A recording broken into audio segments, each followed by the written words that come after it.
Hi, this is Jamie Dolan. I'm here to answer a question about Facebook. And the question here is the person asked how we can control who sees what's posted onto our timeline. So they're not asking about the posts that they make themselves, they're asking about the posts that customers make onto their timeline page. Well, let me start by addressing how and what is seen on your timeline. Basically, by default, the default view is going to be something called highlights. We're looking at the Paw Dogs page here. I'm actually logged in as the page, so the view of this is going to be customized to each person. They're typically going to see primarily the page's content when you're looking at the highlights view. Facebook has shifted the algorithm a little bit in the recent months, so it tends to show a little bit more of your friends' content. But mainly you're going to see the page content. And typically, if there are some very popular posts from users, you may see some of those in this view. But otherwise, you're going to mainly see posts by the page and some posts by your friends if your friends have also posted onto this page. Then, so normally to see posts that other people have made, you're going to either look over to this box on the right-hand side that I'm pointing to with my mouse right now where we see posts by others, or you're going to actually have to shift view over to the posts by other tab.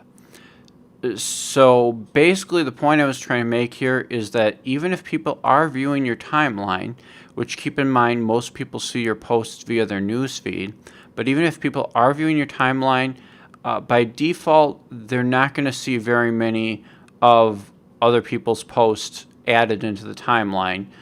They're going to see a list of other people's posts here on the right-hand side, or they will see it if they go up to this menu and switch to posts by others.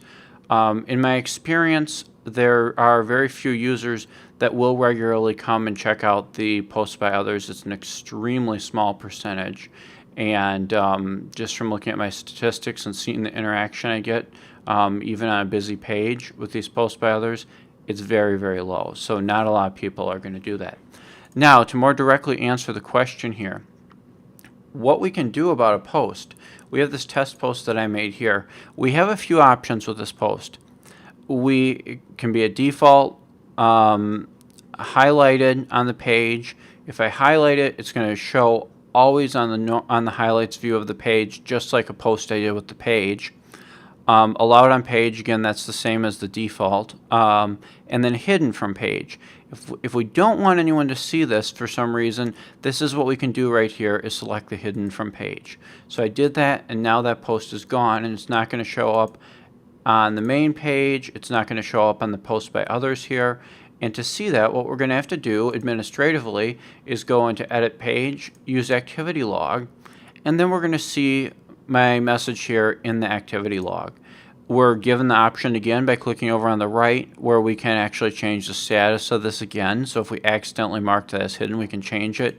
And then we can view that message by clicking on the word timeline there, and then we can even actually still respond to it. That message is still all intact. It's just been hidden.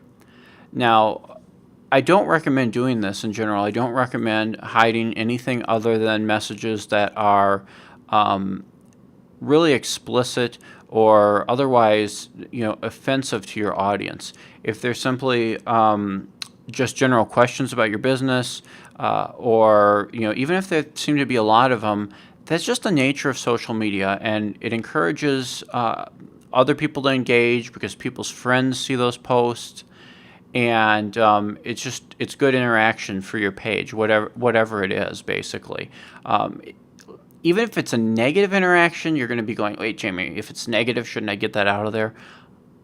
I say in most cases, no, don't do it. I say in most cases, if it's not offensive, leave it there and actually address the problem.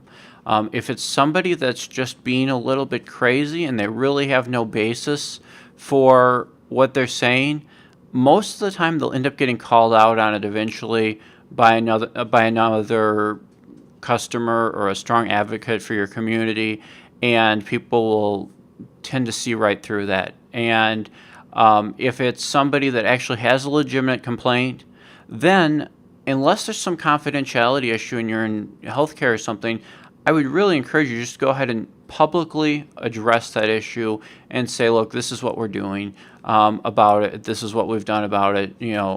What else can we do to make sure you're happy? And just go ahead, get it taken care of publicly, because that's what you want people to see. If they go back and look at your page, is you don't want to risk having them see a message that had a complaint and then have that disappear.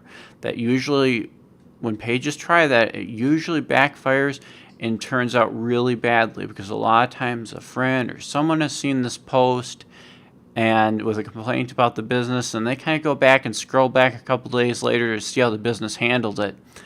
And that's one of the worst things you can do, is if that person comes back and sees, oh, I see how the business handled it, they just delete their problems.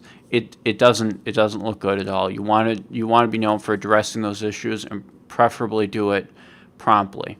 And even if you get something, you think that you've caught this right away when it was posted and you're removing it, you can't know that for sure, because there are notifications that people could have on your page where they're getting a copy of it. So you really don't know if you're the only person that's seeing something. So that's why I encourage you just to deal with them, and to leave those things visible. You don't have to make them visible on your main page, but I would leave them on that default view.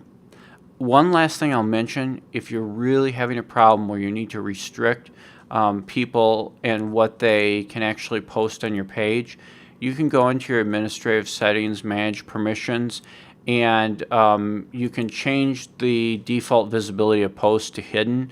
So then you'll essentially have to approve every post before it actually is able to show up on your timeline.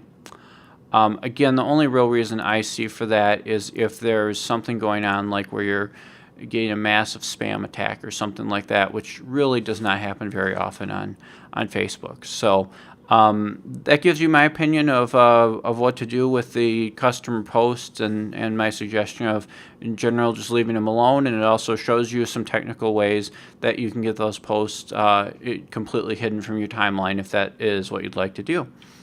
Hope that helps out. Thank you.